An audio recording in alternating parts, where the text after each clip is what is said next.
When it comes to Microsoft, there are a few key issues that always seem to come up when people talk about their frustrations with the company.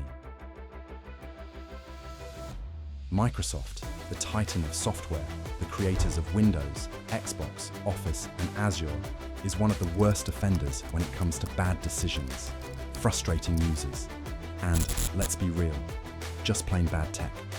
We know it. Some of you are already ready to hit that dislike button, but stick with me. We're going to break it all down, and by the end of this video, you might just agree.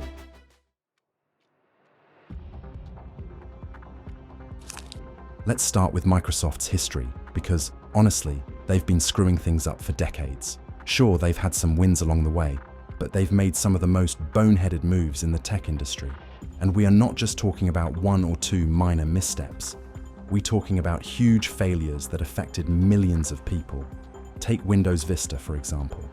Windows Vista was released in 2007 and was supposed to be the shiny new upgrade to the aging Windows XP.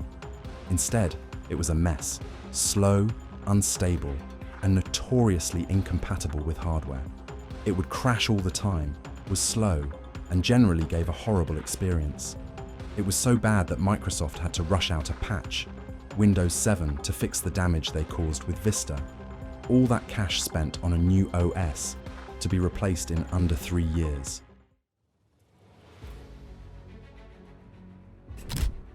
And then there's Windows Phone. Another misstep. Microsoft's answer to the iPhone was a sleekly, beautifully designed phone with a unique user interface.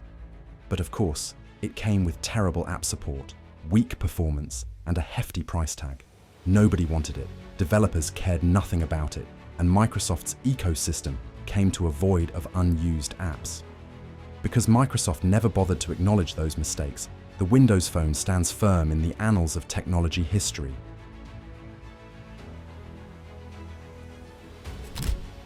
All right now, on to Windows, the never-ending nightmare that is Windows updates.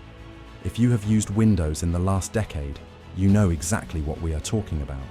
Forced updates are a huge part of Microsoft's strategy, and let's be honest, most of the time, it feels like they're doing more harm than good.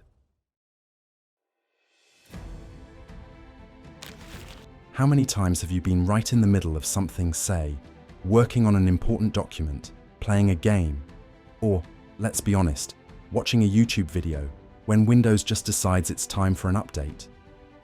Not one of those simple, "Hey, would you like to update now?" number. It's more like, "Hey, we've decided your system is going to restart now and there's nothing you can do about it." These updates take an eternity to complete, leaving you with a buggy system, corrupted files, and sometimes a complete breakdown of your computer. It's infuriating.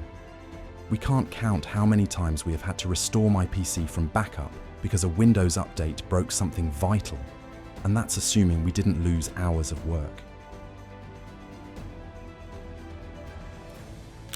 If you were a Windows 7 or 8 user, you probably remember the constant, in-your-face reminders to upgrade to Windows 10.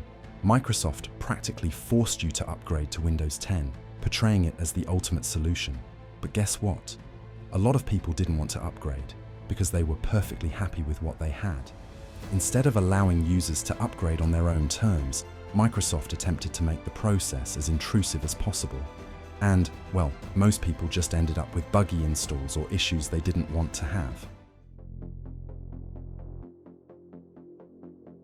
Microsoft's monopolistic behavior, fine. They have literally built their empire on strong-arming people into using their products. Microsoft has, time and again, faced accusations of anti-competitive practices, especially in Windows and Office. Consider the case of Internet Explorer. Microsoft had bundled it with Windows in the late 90s and the dawn of the 2000s, forcing it onto the millions of users who were thus compelled to use the browser. This killed any would-be competitors, including the trailblazing Netscape, amidst an antitrust case filed against Microsoft. For a while, no competitor could hope to get in the way of this near monopoly.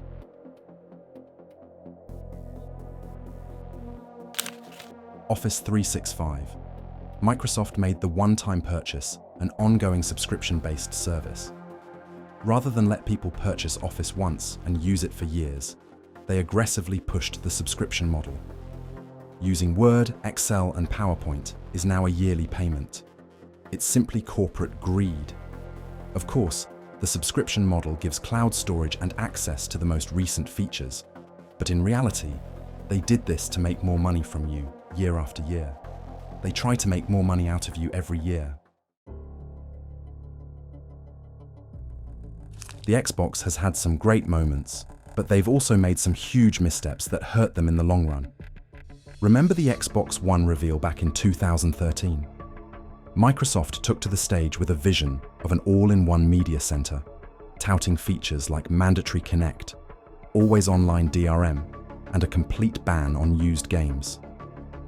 The console required constant internet connectivity to play games, rendering used game discs nearly worthless.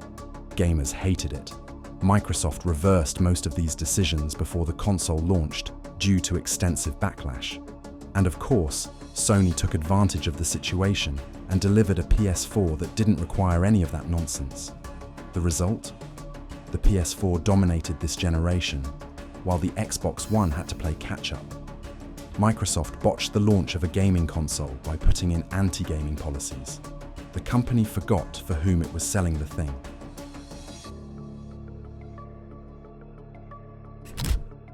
Microsoft's customer service is genuinely among the worst in the industry. If you've ever had to contact Microsoft's customer service, you're likely familiar with the nightmare of being on hold for what feels like hours. And when you finally get a rep on the line, it's often with a guy who doesn't seem to know much more than you. They read from some script without offering any real solution, and they make you feel like you are just a number in their system.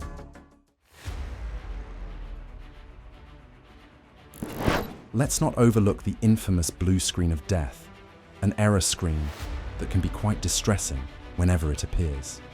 Windows should at least be able to identify the issue, but instead, it only provides a vague error message and requires a reboot. Good luck trying to fix it yourself. Honestly, the lack of support and terrible customer care exacerbate the frustration with Microsoft products.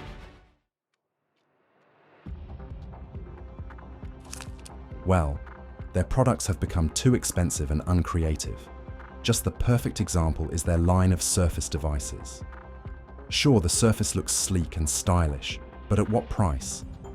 The tablets of Microsoft's Surface series are just too overpriced for what they give. While their aesthetic appeal is undeniable, the high cost for a device that is more of a tablet than a laptop raises questions about its value. Furthermore, the performance of the device remains a concern. For its price, the Surface is underpowered compared to similarly priced laptops, and you're paying a premium price for a relatively mediocre product.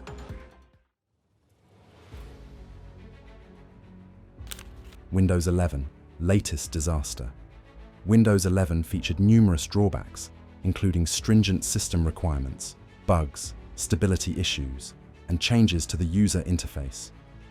TPM 2.0, secure boot, and newer processors excluded certain users due to their hardware compatibility.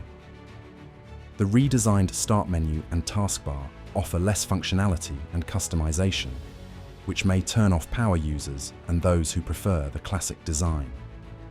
Windows 11 felt like a step backward for many users, as it removed or simplified many features compared to Windows 10. There was minimal, if any, improvement in gaming performance, and Windows 11's forced update system rendered it unsuitable for many users. Then there's the Zune, Microsoft's disastrous attempt to dethrone the iPod. The idea of the Zune was great, but in terms of execution, it was pure garbage. A big, confusing interface, and honestly, way too late to the party. By the time it came out, Apple had already captured the entire music player market. And you know what? It only took Microsoft a few years to kill it, and yet they keep acting like they are the kings of consumer electronics. So, what are your thoughts? Are we too harsh on Microsoft? Or do you agree that it's become one of the worst tech companies around? Let us know in the comments section below, and feel free to share your experiences with all things Microsoft. And as always, Be sure to like, subscribe, and share this video if you think more people need to hear the truth about this tech giant.